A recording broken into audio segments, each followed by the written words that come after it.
Let's talk about stereotypes.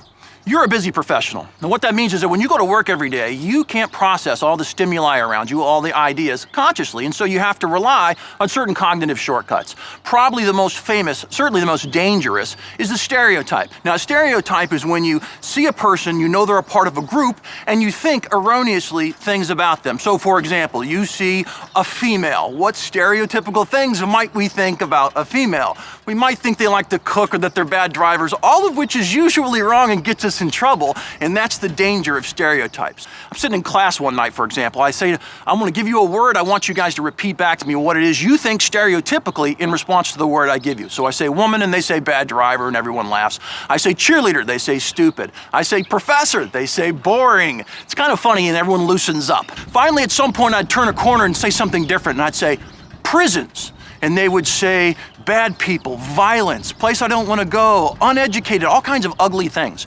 Almost always someone would say tattoo, and I was trying to get them to say that because when I was playing this game, no one knew who I was. This is several years ago, and I'm in class and I'm wearing a jacket, and someone would say tattoo in the part of this game, and I would go, that's a great one. Tattoo, what do you think of? And they would say redneck, stupid, trendy. One night we're playing this game, there's a woman sitting in the front row wearing a red sweater, and everyone's saying their negative things, trendy, redneck, etc. She's sitting in the front row, she smiles ear to ear, and she says, sexy. I took off my jacket, rolled up my sleeves, showed all the ink, and as you know, I've got a lot of it. She turned a shade of red I will never forget in my entire life. As funny as that was, that's not the punchline of the story. What's important about understanding stereotypes is that I played that game with thousands of people before I stopped actually playing it. Thousands of people, and never once, not one time, in response to me saying tattoo, did anyone ever say award-winning scholar, award-winning teacher, in-demand professional speaker, great father, quoted in the New York Times.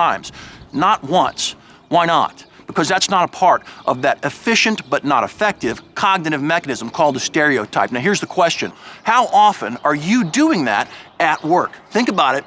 We look at people in accounting, HR, finance. How often are you relying on those stereotypes? Getting sensitive to the fact that you're doing it is a hedge against over-relying on them and puts you closer to having great relationships at work.